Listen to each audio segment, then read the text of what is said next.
Thank you for listening to Depictions Media Radio.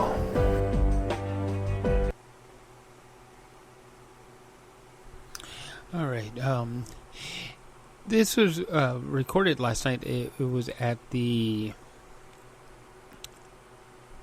Kwantlen Polytechnical University campus in Cloverdale, where they hosted an all-candidates meeting with the mayor candidates of Surrey, BC.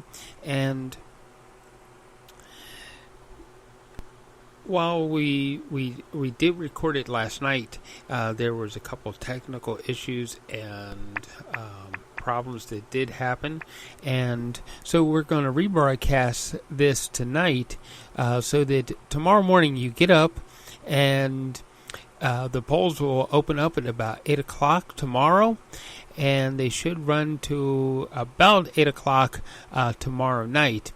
You'll get up tomorrow morning after listening to this tonight, ready to go make your choices for mayor and also for city council. If you scroll back a couple more episodes, you will find the episode where we did the city council candidates and recorded their debate and broadcasted it. So tomorrow morning it is time to vote, and here is the rebroadcast of last night.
Welcome back to Policy and Rights here on Depictions Media Radio. I'm your host, Michael Clogs, and we are about to go live with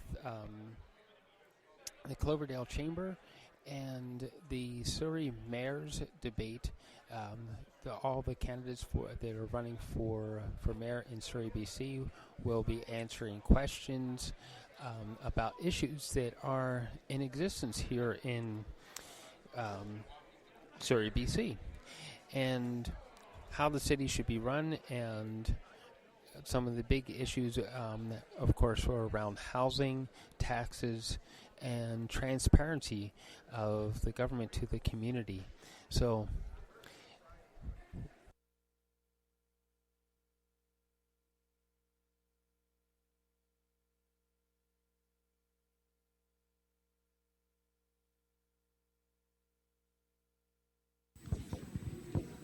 Hi, if I can get everybody to sit down, please. If you can find a chair. If you can't find a chair, we do have more of them in the back.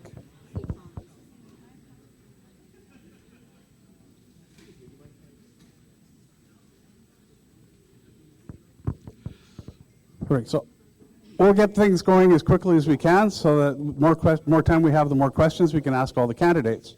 I'd like to introduce myself. I'm Scott Wheatley. I'm the Executive Director of the Cloverdale District Chamber of Commerce.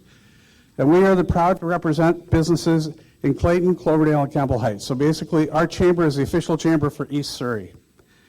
We'd like to acknowledge that we are meeting on the traditional territories of the Semiahmoo, Katzie, Kwantlen, Quequot, and Twas First Nations. Tonight, we are two special mentions to thank KPU for giving us a place to hold this meeting. They're amazing hosts, and I just want to thank them very much. Randall Height is here, VP of KPU. Would you like to say a few words?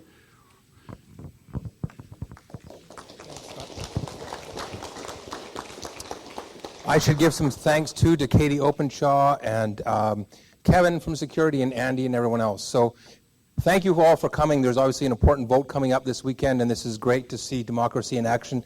Thank you all for coming here, and make sure that you get home safe, of course, as well. Thanks so much, Scott. Thanks very much, Randall. These sorts of events couldn't take place without sponsors, and the sponsor for tonight's meeting is the Fraser Valley Real Estate Board. I'd like to invite up Tori Jacobson to say a few words.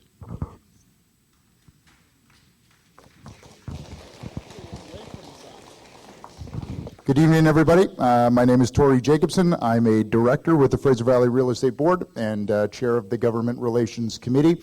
We're very proud to be a sponsor of an event like this, as we represent over 4,800 realtors working in 7 communities south of the Fraser, including Mission, Abbotsford, Langley Township, and Langley City, Surrey, White Rock, and of course North Delta.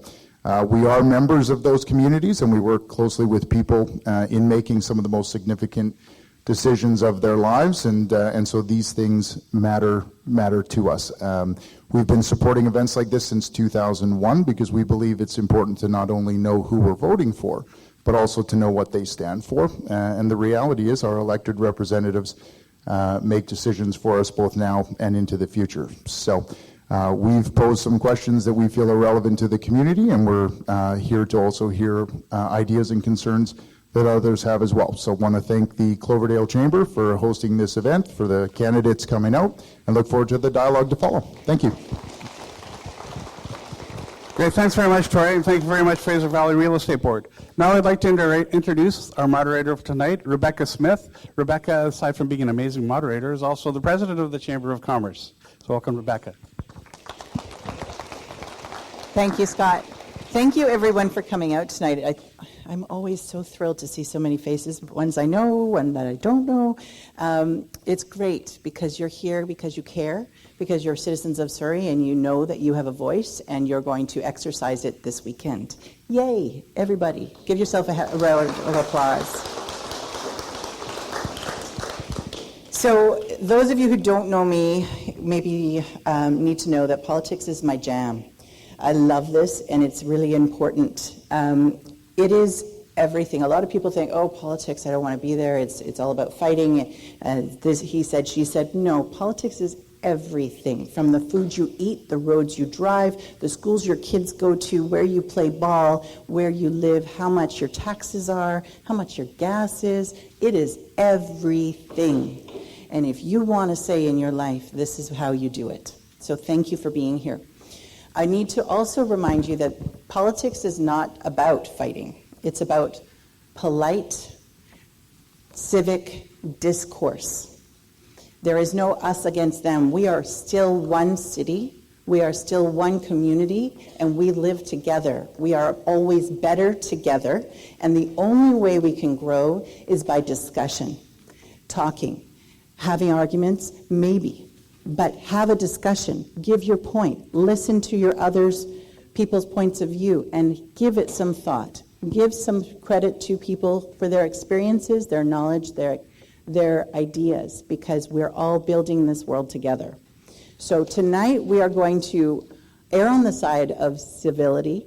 We will not have any unruly audience members. We will not have any outbursts. We will have community coming together to learn more, to make informed decisions at the ballot box. So here's how it goes. We have a series of questions. Each of our 8 mayoral candidates will be given 1 minute to answer those questions. They will be given a 20-second warning at 40 seconds in, and then at 60 seconds, their mic will be cut off. I don't care if they're in the middle of a sentence, they stop talking, we stop listening. We are fair. And it doesn't matter who that person is, it doesn't matter what they're saying, that's the rules. We have a lot of questions, we have a lot of people, and we're going to get through this all together. So, in addition to that, everyone will get an opportunity to introduce themselves, and they will at the end get an opportunity to give you 1 last minute. They can rebut something someone else said, they can add something, but they only have 1 minute, and that is their last chance to talk to you as a group. So that's the way it's going to work. Now, your responsibility tonight, if you have a cell phone, put it on silent or vibrate. We don't need to hear your conversations amongst yourselves. We do not need to hear your really cool ringtones. We are here to listen and to participate in democracy, and I would appreciate everyone playing my game with me fairly. So, with that said, I am going to introduce our candidates this evening, and I am going to appreciate you all giving them a round of applause before they get a moment to introduce themselves. Tonight, we have all 8 mayoral candidates. We have Amrit Biring. We have Suk Dhaliwal. We have Gordy Hogue. We have Brenda Locke. We have Doug McCallum. We have Kuldeep Palia. We have John Wolanski. And although she confirmed she is not yet here, Ginny Sims, who I'm hoping will arrive shortly. So, that said, I'm going to accept that everyone has played by the rules and put their phones on silent, and we're going to get down to business. And I thank you all for your attentive listening ears. So, each candidate will be given 1 minute to introduce themselves, starting with Amrit Biring.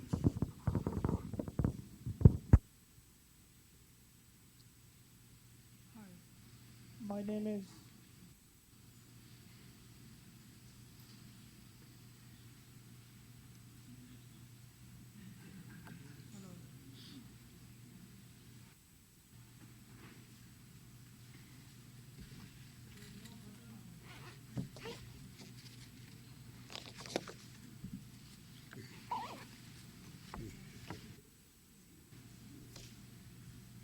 this side.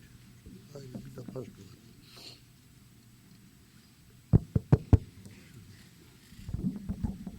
Okay. Hi, let me try again. My name is Amrit Biring. I am a father of 2, a software developer by profession. I am living in Canada for 25 years, and I've noticed that in our golden country, which is resource rich, like oil, fresh water, land, agriculture, uranium, fertilizers, metals and minerals, in spite of all this wealth, our politicians and governments have turned us into a country where just about everyone has been priced out of housing market. In an oil country, the gas price is double, food prices are unaffordable, and our kids in school, they are not taught science and math per other agenda, and I am here to set it on the right course. Thank you.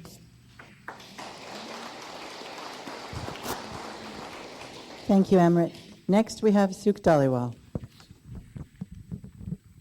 Good evening, everyone. Thank you to the Commerce here in Cloverdale. My name is Suk Dhaliwal. I'm living in this community of Surrey here for the last 25 years. By profession, I'm a professional engineer as well as BC land surveyor. I'm running to be the mayoral candidate for United Surrey team. When you look at the United Surrey team, it's a very diverse team from cultural perspective and where they live and the talent they bring in. In fact, 2 of the candidates, Nicole Bennett and Jeff Bridge, are part of this community here in Cloverdale. And the platform that we have is one of the unique ones, and we are going to make sure that we freeze the taxes for the first year, roll back the hidden $300 tax back to $100, and also invest in parks recreation. Thank you. Thank you, Suk. Next, we have Gordy Hogue.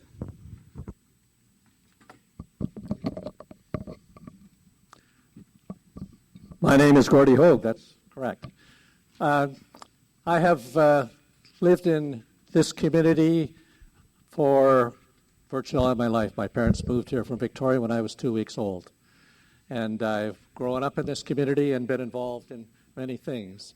I was a mayor, I was a member of the Legislative Assembly, and I was a member of Parliament. And one of my concerns through all those periods of time was that so many decisions were being made that didn't have the benefit of lived experience. For example, sitting in cabinet in Victoria, we get reports that would come from academics and bureaucrats and not referencing the people that the impact was having upon those people with lived experience. I'm colorblind. What does that mean? 15 seconds, thank you. That was my passion. I've sat on about 15 nonprofit boards. I still sit on 5 of them, including Food Banks British Columbia, a Senior Disability Without Poverty, and that's the end up. Thank you. Thank you. Just a bit of housekeeping. If the next, when you speak, if you could stand, it'll be better for our cameras so we can stream this over the next few days as well. Next, we have Brenda Locke. Well, thank you, and hello, everyone. I'm Brenda Locke, and I'm running to be mayor of this fine city. I have lived in Surrey for 40 years. I was a former MLA and cabinet minister. I have 2 kids that I raised in Surrey, and I'm very, very proud of this city. We are running, the Surrey Connect slate is running to bring back integrity and honesty into Surrey City Hall, and to make every one of you proud again to be a resident of this amazing city that we share. The people that are running on our team, I am very, very happy to run with, because we are exactly that. We are a team, and everyone brings something very special to our Surrey Connect family.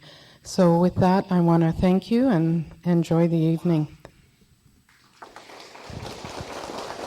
Thank you. Next, we have Doug McCallum. Thank you very much, and thank you for inviting me here today. I've lived in Surrey for over 50 years. I love Surrey, but I especially love the people of Surrey.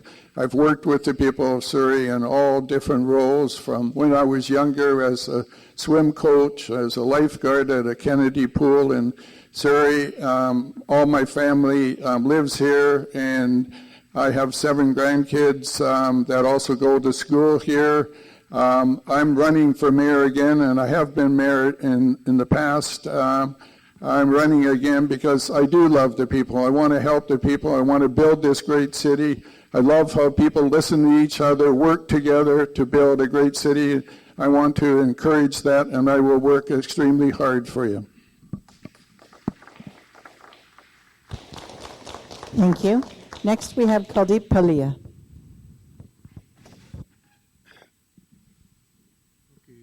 I'm an accounting finance professional with an engineering background, a degree in engineering.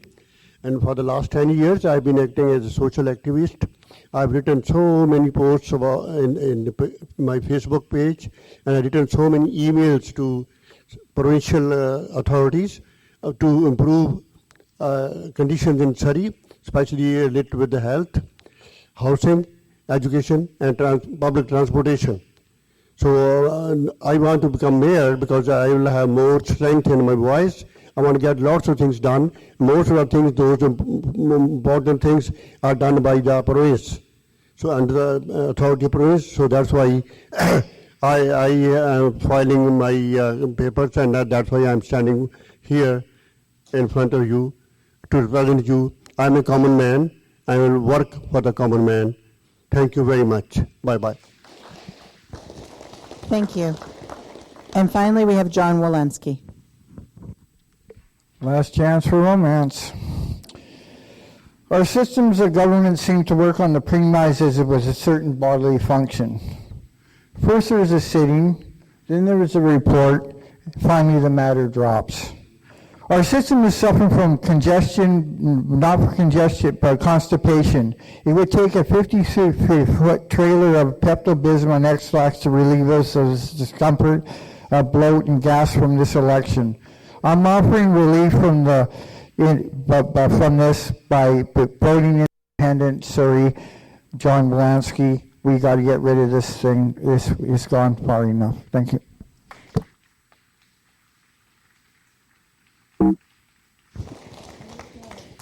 Okay, so we've had a chance to meet all 7 of our candidates that are here this evening, and we will begin with our questioning. We will alternate who begins first, so there's no advantage to always coming first or always coming last, and I will randomly select who goes first on the questions. So for question 1, on the topic of democracy and governmental roles, we will start with John Wolanski. Elected positions in government are meant to be representative of the electorate, and as such, voter access and input into city governance is important. Transparency and accountability are key. How would you, as mayor, handle the current dissatisfaction with transparency and access? Do you support the use of the public auditor general? I support the Auditor General, but I also support a ward system. So you know thy neighbor, you have your person come to you, report, and it's based on the crime model. We have these community police stations, so we coordinate them with the wards, and then we cut down the crime at the same time, so nobody's operating in a silo, and you represent your community. Thank you. Next, Gordy Hogue, same question. Well, firstly, I think that we should be aware that politicians don't know more than anybody else, and therefore they have to remember who they report to. They report to the citizens of their community, and therefore being able to have that dialogue, to have that interaction is so terribly important that that's maintained. And I think having a number of advisory committees that bring forward perspectives, ideas, thoughts, and visions in terms of what should happen, and that the role of the politician, I think, is to be value-based and be able to listen and interpret that and put that forward. You can't please everybody all the time, but you can make good fundamental decisions based on information and dialogue and dialectic with the citizens of your community. And I think that's what a democracy is about. It's about representing and reporting back to them, having those times for them to speak to you and you to interact with them so that you're engaged, involved, and making decisions that are you're cognizant of the needs of the community as it's perceived by so many citizens. Thank you. Thank you. Next, Doug McCallum. Thank you very much. I believe very strongly in public consulting, and in fact, running for this election, we went out to the public and we asked the public what they would like us needed in our community, very fast-growing multicultural community. They told us what they felt, and that was one form of made up our campaign. The other, in all our development processes, we have public meetings in our city hall. The people come and give us advice and so forth on the development projects that go ahead. We also, as soon as we get elected, we are going to go out to a full public consulting on the OCP, which is the official community plan, which is required by the BC government of every city. And we will be doing a 6-month public consulting on our development in our great city. Thank you. Thank you. Next, we have Amrit Beering.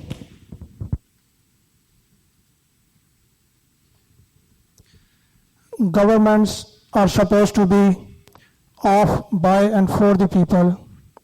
Very often, the for part is forgotten. There is a quote, where people are scared of government is tyranny, where government is scared of people is democracy. And it's not really practiced. In last 2-3 years, we have seen what tyranny government did, what mandates they did, how threatening were they, how they tried to divide society and demonize certain people who were willing to stand up for their rights. I am all for transparency of City Hall.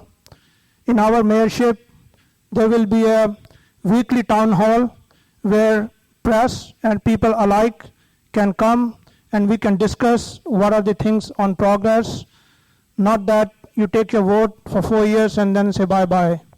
Thank you. Thank you. Next, I have Suk Dhaliwal.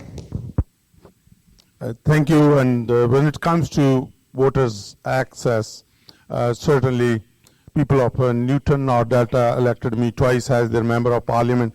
and then people of Newton 3 times. So altogether, been member of parliament five times. And I can tell you, the busiest office in whole of Canada is Surrey Newton. And we have given access irrespective of where people live, whether they supported us or not. It's always open. My cell phone is public. Anyone can call me on my cell phone or leave a message. We'll always get a call back. And when it comes to transparency and accountability, those are the two major things that we are running on. And in fact, we are the ones who have said it in writing that we will bring in Auditor General for 2 years from the province to look at the finances of the city. Moving forward, we'll have a audit in each project that goes through city. Thank you. Thank you. Next, we have Brenda Locke.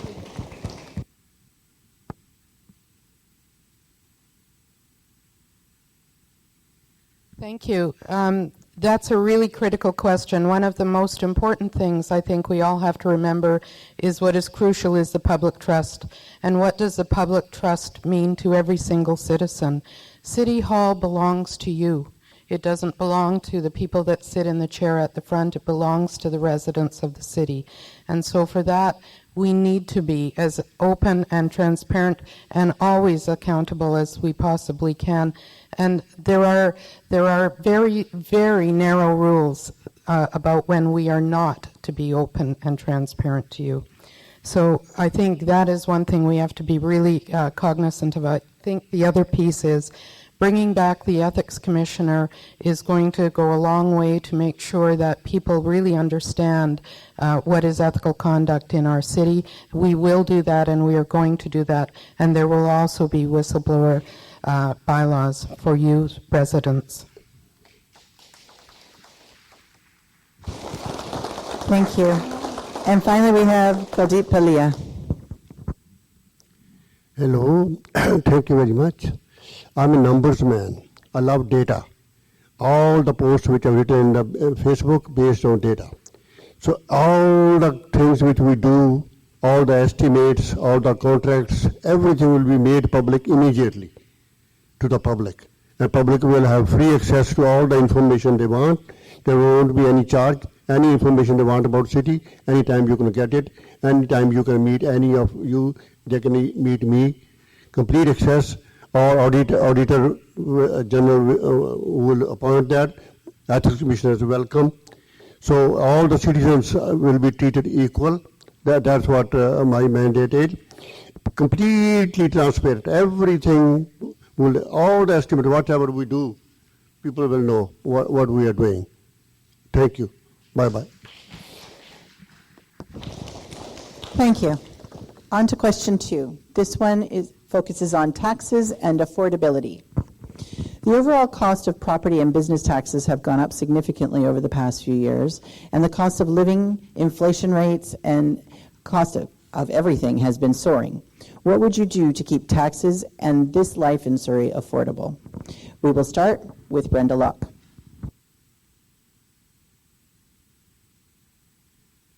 Talking about or committing to or promising in this election will be costed. And I mean everything. We will not come to you with empty promises of swimming pools or 300 police officers. That's not functional. It can't be afforded. Certainly, we all know that the transition to a municipal police force is going to cost this residents of this city dearly. We cannot afford it. You need to understand the impact it's going to have on you, on your neighbors, and the people that are living with large mortgages. We need to really help them. Coming years are going to be very difficult enough for people, and so I guess that's the main thing I want to communicate, is that we will be costing everything and watching every nickel we spend. Thank you. Thank you. Next, we have John Wolanski. My platform consists on basic services. None of these pet projects should be allowed to proceed. We want to pick up the garbage, clean the streets, fix the potholes, and have a reasonable policing structure. The policing transition was badly handled. The RCMP should just absorb these officers in there and we can get on with this so there's no further costs, and then we can get back to that. But I said basic things have to be taken care of first. Otherwise, we're going to escalate the tax base into the thing where no one can afford to live here. Thank you. Next, we have Amrit Bering.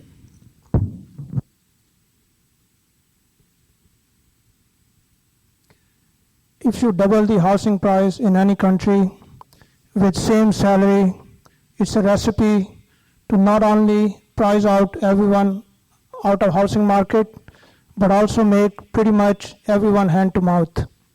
At the same time, our young generation, when they come out of education and look for jobs, they have pretty much no hope and they will go into depression.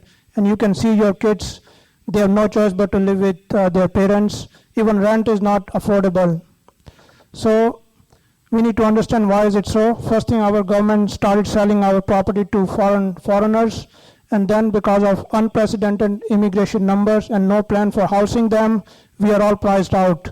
So we need to address that, and in general, we need to keep taxes lower and cut the government wastage. Thank you.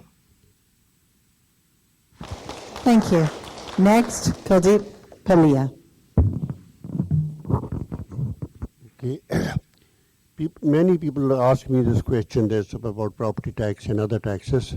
So my question is always there that we will compare whatever taxes we charge in property taxes in our city with similar cities in other parts of Canada. And then all other taxes apart from property taxes, we will evaluate each and every tax and we'll see if we have to adjust it, make any kind of adjustment. And for affordability, I've seen that the rents are going very, very high these days, and I would request the BC government to include everybody under the subsidy, qualify for subsidy depending on a certain level of income. Right now, they're giving subsidy only to families with one kid or seniors, but I want everybody should be considered for subsidy depending on the income. So, and also I want that city housing, we have to include more city housing for subsidized housing, have to increase. Thank you. Thank you.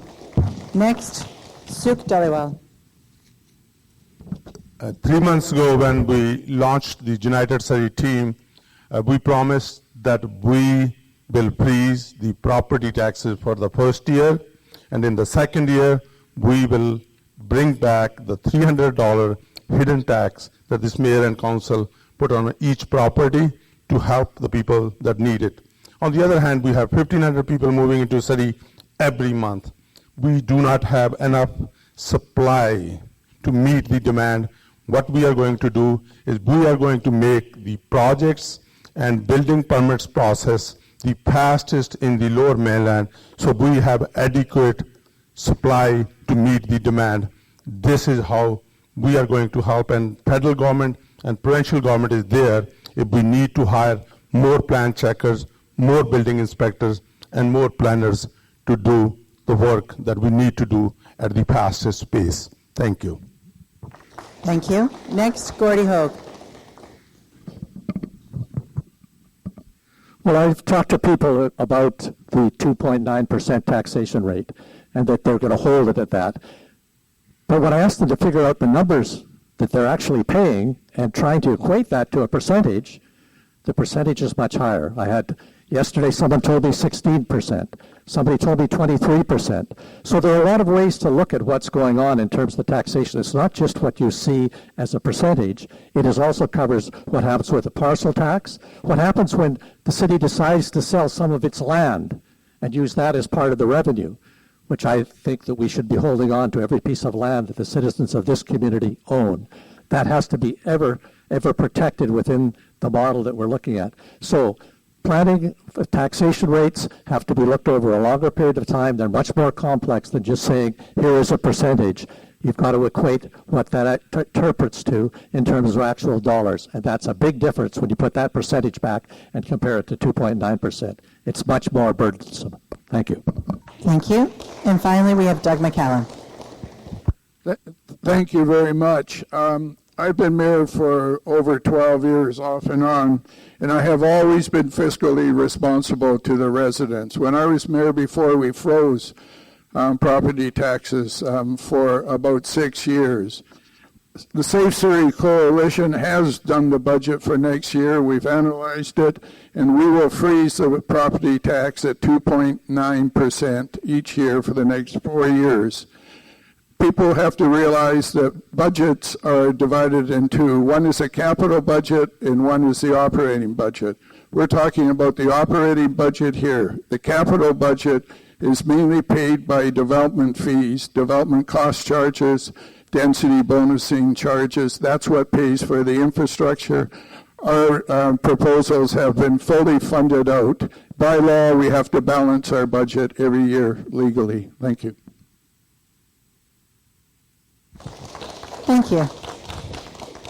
On to question 3 on taxes and affordability again. Are you in favor of keeping the RCMP in Surrey, or do you want to continue the transition to a Surrey Police Department? As significant costs have already been incurred for the transition, what are the reasons you have for either scrapping or continuing the transition, and how much will this decision cost the taxpayers of Surrey? To first answer, we have Suk Dhaliwal. Thank you. I'm committed to make sure that the transition happens, and which is very open and transparent process. So people are able to know how long it's going to take and how much it's going to cost the taxpayers. It is very important that we get it done at the fastest pace possible to save costs. Because it's already, if we look at the IT section, the cost of the chips have already gone up. So longer we wait, worse it's going to be for the taxpayers. So I fully support to bring in the local Surrey police. And not only that, in fact, we can triage the system, that we can have a 3-tier system. We can have bylaw officers that will be dealing with the bylaws, and we'll have mental health professionals that will be dealing with the mental health, and also the police officers that will be dealing with the crime-related issues. And that is the plan we have. Thank you. Next, we have Doug McCallum. Thank you very much. I am fully in support of continuing with our Surrey Police Service. It cannot be reversed anyways. The government has indicated that. The budget for policing, it doesn't matter whether it's RCMP or Surrey Police. Our budget per year is $195 million. That is, doesn't matter which police force. For the transition, we put in $68 million. And that was mainly for new computers, and we had to do that cost also for the RCMP because their computers are outdated. And so the total cost for our policing is $195 million. That's the budget that all of council approved. That is the budget that the Surrey Police Service and the RCMP jointly have approved. Thank you. Next, we have Brenda Locke.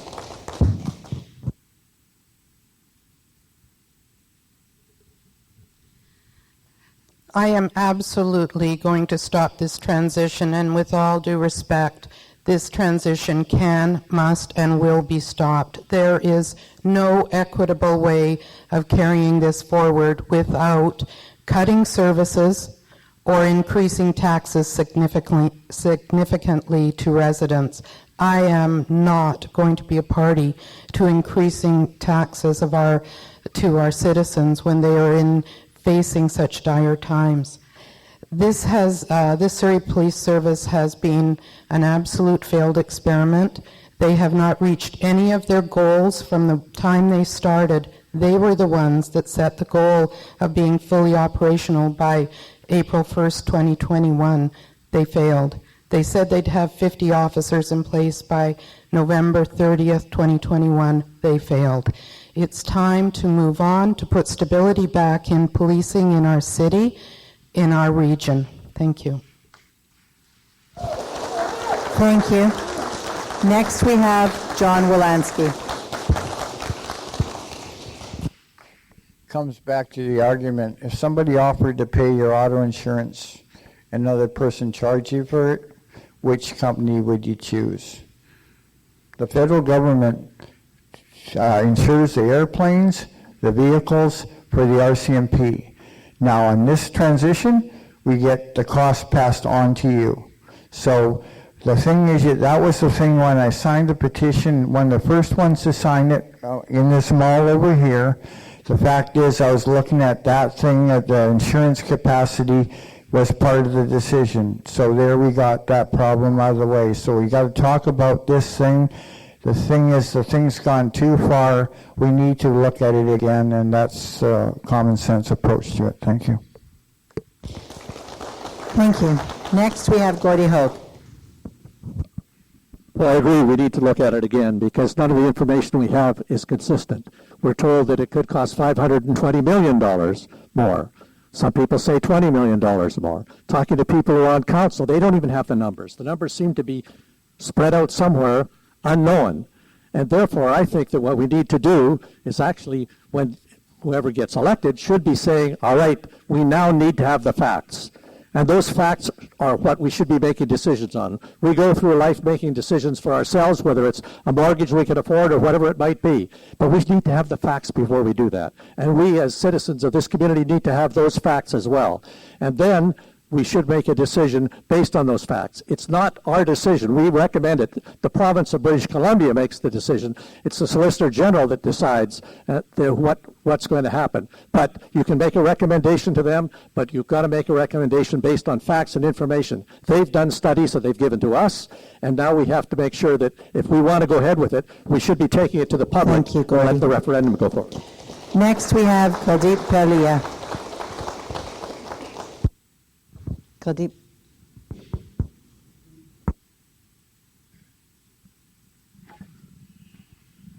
Okay, I contested the elections in 2018 also as a council candidate, and I supported the Surrey Zone Police. It's good, it gives us better control, and all the cities almost this size have their own police force. The cost is normally a one-time cost. It's a capital cost. It will be shared by the other levels of government. And once it is set up, I will try to, if I become a mayor, I will try to complete the transition as soon as possible. This will continue. I support it fully. So, but we make sure that expenses don't go up of transition, and we try to complete in a time. So that's plus it will give us very good opportunities for our local people to get employed. Thank you. Bye-bye. And finally, we have Amrit Bering. When I announced my candidacy for mayor, I got email from National Police Federation, which is a RCMP union. So in this election, they are a big stakeholder, and they have put a lot of money backing certain people because it's just a good old union job security. Because of Surrey changes, other cities can follow too. So this is a rock and a hard place. We don't favor anyone. Our criteria is whichever police uphold people's rights. RCMP has amply demonstrated during last 2 years that they can be an arm of Ottawa instead of people's protector.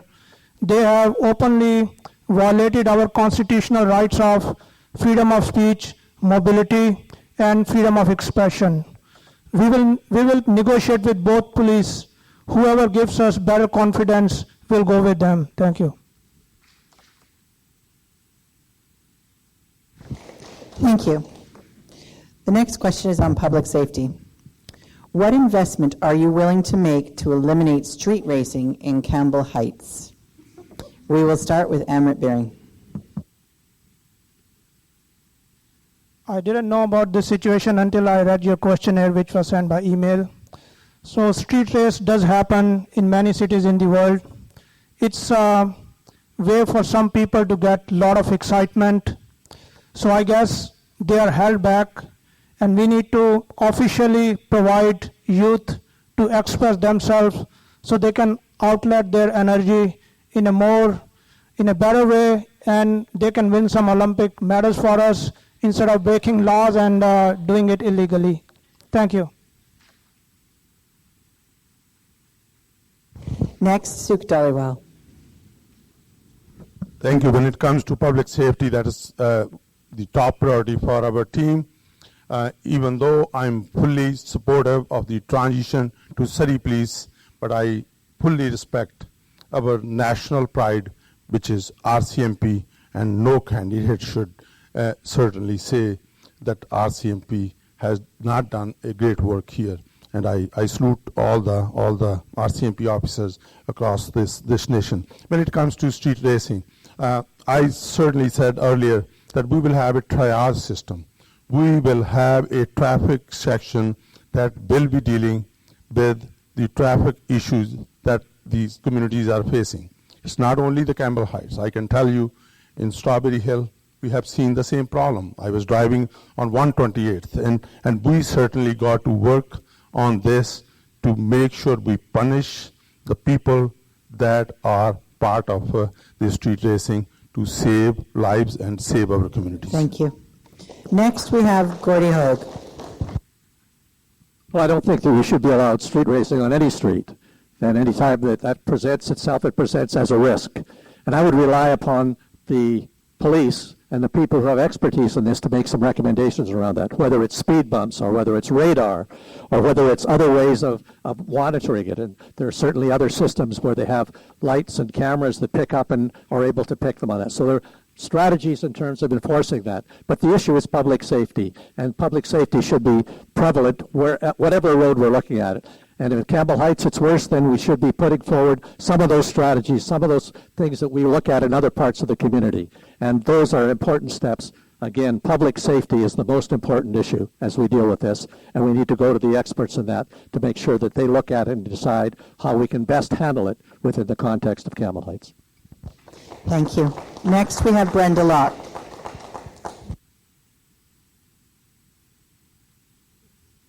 Thank you. Actually, in 2004, I put a provincial bill forward just about this very thing about street racing, and I read it in the provincial legislature, and our dear MP Chuck Cadman did it in the federal legislature at the same time. It was a cooperative bill that we both ran on street racing. This is an incredibly important issue for us to deal with. I can tell you, I agree with Mr. Dhaliwal. It is not something that is specific singularly and only to Campbell Heights. We certainly have seen it even as we're door knocking right on urban streets. It is something that I will work directly with the RCMP to talk to them about how they're going to handle it, because they're the experts. Thank you. Thank you. Next, we have Doug McCallum. Thank you very much. I heard about this just about a month ago. We acted really quickly on it. I, in fact, have been up twice up there to have a look at them, once at night when it took place. Our engineering department has been up and working with the people up there. We have already just lately, last week, put speed bumps in up there and also speed strips. And that seems to have cured it at this time. We have also did the education program with the kids that are speeding to work with them to be sure they understand the safety concern of it. We also, as a city, just recently looked in doing a trial of moving our speed limit in all our city from 50 to 30. That speed trial is just about finished. We look like we'll probably be looking at implementing a 30 mile per hour, a kilometer speed limit in all of our city instead of 50. That will also reduce speed racing. Thank you. Thank you. The next, I will remind you that we're engaging in civil discourse, everyone. Thank you. Our next speaker is Kaldeep Palia. See, City Hall belongs to people. All the money which city has, all the property belongs to people. Nothing will be spared for the safety of people. If CCTV cameras are needed anywhere, we will put CCTV cameras. I have trained, well-trained police officers as good training, as much training as any city could have. And they will be told strictly that the function of police is to to serve and protect. No racism among policemen will be tolerated, and they will be working all the time. And I am also looking at the numbers. Our police officers in Surrey, we have only 800, whereas Vancouver is almost about 1,400. So we need more police officers also, more people on foot patrol, so people should see them, feel safer. Thank you very much. Thank you. And finally, we have John Wolanski. Seems pretty clear this is a traffic enforcement issue. The capacity to seize these vehicles for excessive speeding is probably in the criminal code, so for future would probably end this practice pretty quick, as well as the multiple fines imposed because they can't get their driver's license until they pay it. So that would be the mechanism I would use, and then have a sort of a street patrol just sort of shadow this thing, and it'll put this activity back to where it should be, not on the street. Thank you. Thank you. The next question is on housing. How would you respond to critics who argue housing availability and affordability is a provincial and municipal issue that can only be solved with solutions at the local level? We will begin the answers with Gordy. Well, I think it's a responsibility of both the provincial and the local government. But most importantly, the local government has enormous facility, ability, and tools that they can use to ensure that we look at issues of affordability. The costs right now represent, in terms of the cost increases, represent between 20 and 30% of the cost of housing is as a result of the issues that come out of City Hall, in terms of the length of time it takes, which is extreme in many cases, and a number of the issues that they have to deal with. So that's the first issue. The opportunity that the City Council has in terms of zoning is if somebody proposes a 50-unit building, if you were to say to them, we'll give you a little more height or a little more coverage, if you will designate 2 or 3 of those units as affordable housing, which means less than 30% of the cost of somebody's income. And you get designated that, and it will be given deeded to a nonprofit society, so it can be held on to and managed forever within the context of the city. Thank you, Gordy. Next, we have Kuldeep Palia.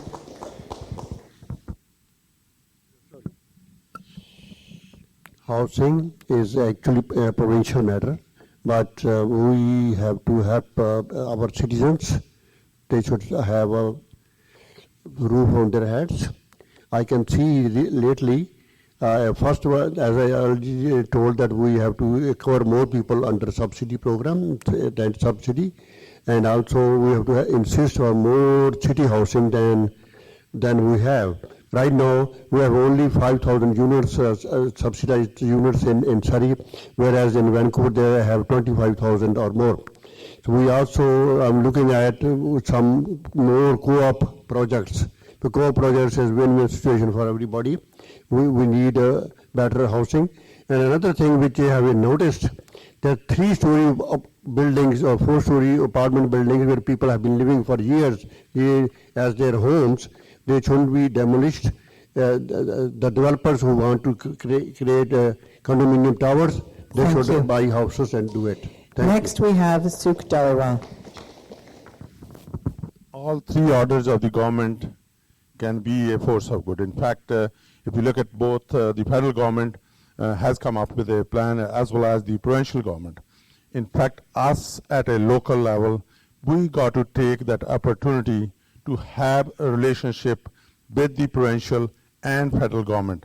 Within the first 100 days, if people give us a chance, we will make sure that we go to Ottawa and also to Victoria so we can work together to deal with this situation. If I look at the last 4 years, this mayor and the council, except Brenda Locke and Jack Hundal, none of the others have ever been to Ottawa to see if we can seek a help.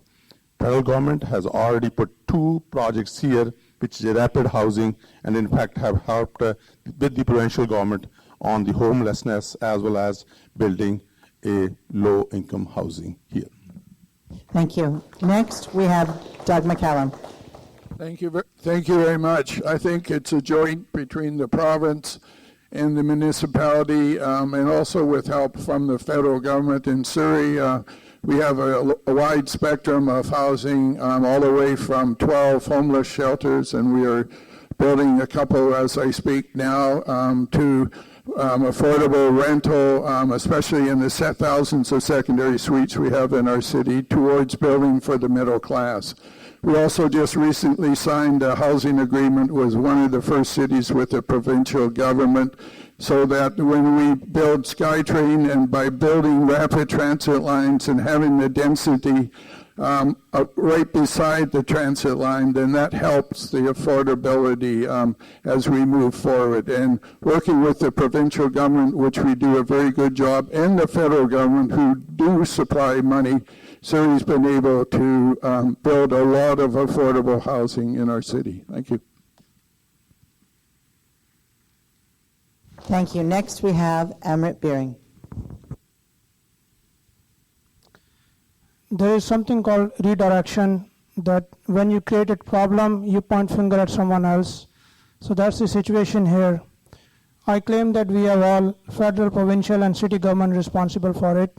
For instance, we are getting 1,500 new people in Surrey each month, and that's the direct result of federal government policy. So they are totally involved in it.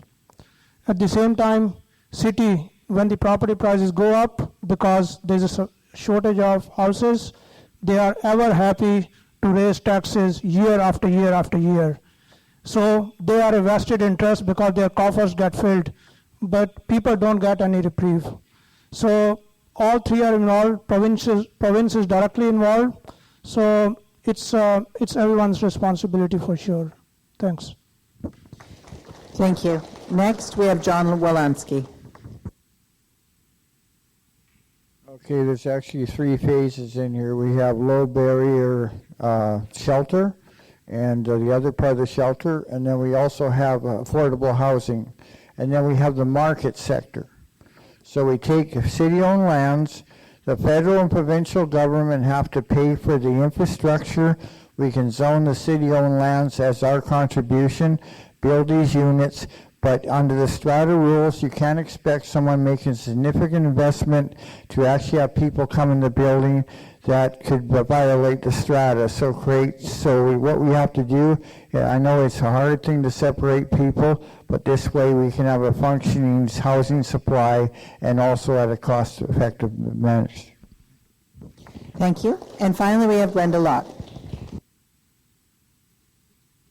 Thank you. And this is a really complex problem, and one that you can't really deal with in 1 minute, but I'll give you my best shot at it. First of all, there's a difference between affordable housing and housing affordability. They're completely different. They sound nuanced, but they're completely different.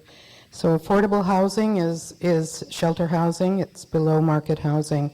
Housing affordability is something that everybody is dealing with every day, and that is where we need to see all kinds of things change. Better public transit is one of them.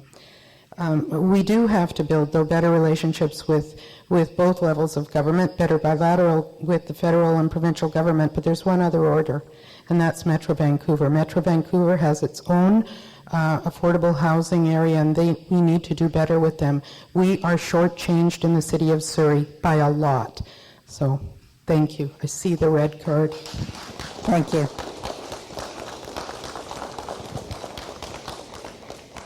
On to our next question.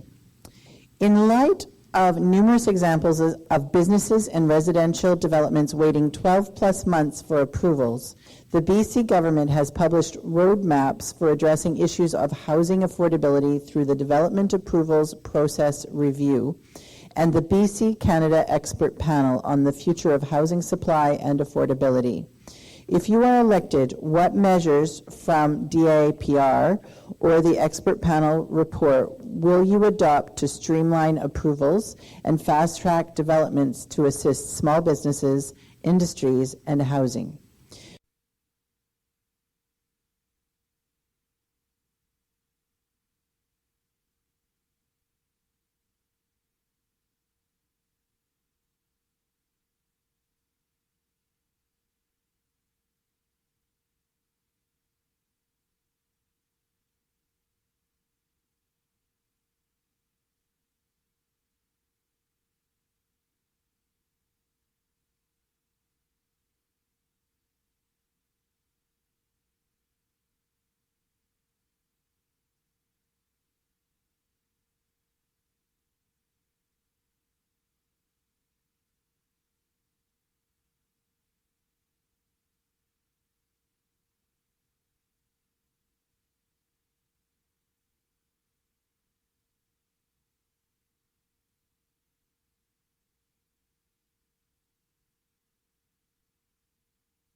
I will lead by example. Even though I work with computer software, in my spare time I do some horse riding, archery, hunting, shooting, 10-kilometer running, yoga, and I'm black belt in Taekwondo. So I'll encourage students and young people to do a lot of physical activities.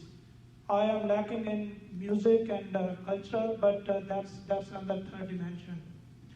For democracy, we need to tell our kids that government is your servant. You're not a receiving end, you are a descending end.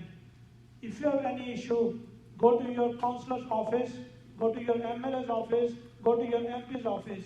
And if they don't listen to you, go in a group, protest. You have a right to protest as well. Because these days, governments are not trustworthy. And I've been protesting for the last 1 or 2 years against all the government tyranny. That's the only way to go. Thank you. Thank you. Next, John.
For myself personally, I am so proud of the Surrey Connect team. It is a very young team. The vast majority of us are under 45, not me. I will say that we are going to have a Mayor's Youth Council that is going to be reporting directly to Council, because it is really important that we get feedback from young people, and especially youth. This is, after all, their city. And they need to make sure that it's working for them. We will also be looking at, in response to your earlier question, with regards to how people get back and forth to sports for young people. We'll be making sure that transit is actually accessible to fields, that doesn't always happen, so it's an important part of our network. Thank you. Thank you.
Thank you.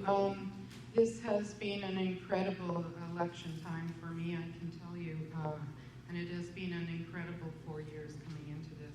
I am so very proud of the team I'm running with, Surrey Connect. I'm proud of all of them, Ramona Captain, Rob Stutt, Will Kwok, Rochelle Prasad, Harry Baines, the real Harry Baines, by the way, Sebastian Saida, Hardeep Kuner, and Rochelle Prasad. Did I say it twice?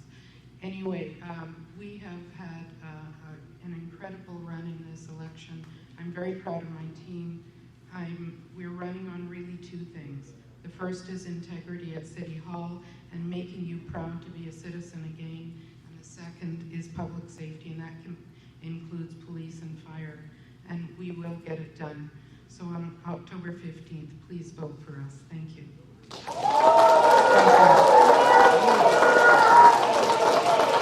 Next, we have Gordy Hope. Well, you've heard many part of what happened. The vision that we hold for this city is that it is the future of Canada. Right here in Surrey is the future of Canada. It's going to be known as Metro Surrey, and we better represent the issues of the Charter of Rights and Freedoms than any other part of Canada. We're going to be more important. We have a better weather, better climate than any other part of Canada, and that should be realized, recognized, and supported. Secondly, each member running for Surrey First has donated a lot of their time. They volunteered their time in this community. They just didn't want to become politicians. They spent time, whether it was working on an agricultural volunteer committee like Mike Bowes, or working in any other of the nonprofit areas. Every one of them has committed themselves to the community and making the community a better place for everyone to live in. And now they're stepping up and saying, I want to be able to do that in a place, in a political position of political power to do that. But they want to do it, ensuring they're listening to and a part of the citizens of this community. Next, we have Luke Cloverdale. Thank you. The United Surrey team is a very vibrant team that is put together with the credentials from many different fields. We are culturally diverse. We are very diverse also politically, because we have a former MP from NDP under Jacket and Jasveer Sandhu is here. He's running with us. We have Jeff Bridge, who's been conservative all his life and helped many members of parliament to get elected from here. And when it comes to the balance, gender balance, we have 5 female, over 4 male candidates running with the team. And I tell you, this team is committed to make sure that we will be able to bring integrity, honesty, and accountability back to this city that we have missed over the past 4 years. So please vote United Surrey team on October the 15th. Thank you very much. And finally, we have Anna. I have 1 year experience in politics. Last year, I was a federal candidate from People's Party of Canada. If you want to rehire employees who have been terminated due to COVID policy, if you want to confront rising housing costs by having federal government contribute to it because they are the one causing it, if you want to drive out SOGI 1 to 3 and critical race theory out from schools, instead have our kids focus on math and science and academics, if you want guarantee of religious freedom that they are never closed during COVID or any other reason, and last but not least, if you believe children belong to parents, not the government, then please consider voting for me and my 5 councillors under the team People's Council Surrey. Thank you.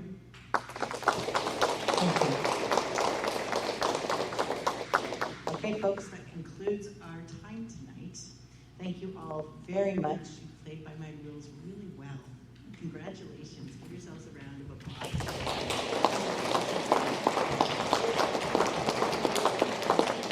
Now, I'm going to give you another little lesson. This is our city. Saturday is your time to vote. If you haven't done it already, get out there, use your voice, use your ballot, make sure it counts. Because 4 years is a long time to be sitting there and saying, I wish I had, or if only I. We can't waste our voice That's what we're here for. That's why Canada is a democracy, and we stand for it. Get out there. Have conversations with your neighbors. Read the platforms.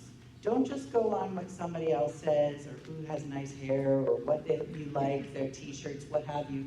Read the platforms. Think about what it means to you in your daily lives. Think about your families, how life is going, where you want it to go, and what you want this city to look like. This is your job as a citizen of Surrey, and I expect you to do it. I'm going to do it too. So, it has been my profound honor to bring you this evening and to hopefully moderate in a way that made everybody feel fair and appreciated, and everyone got a fair time to speak. And now it's yours. Saturday, get to the polls. Thank you very much.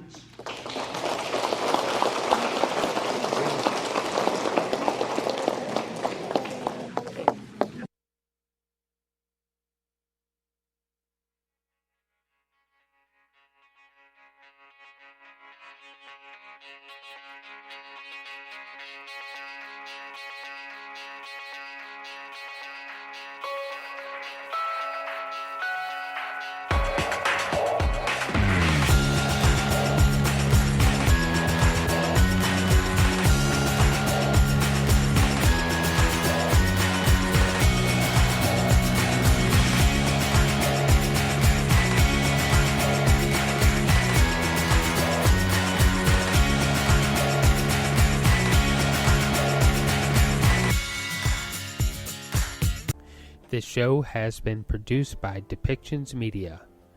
Please contact us at depictions.media for more information.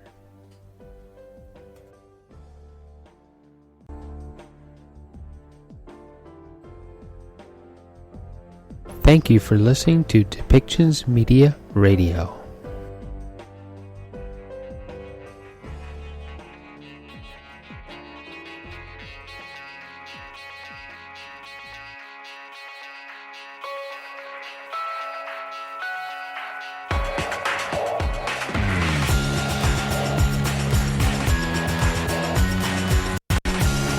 Welcome to Policy and Rights, the show about government policy and human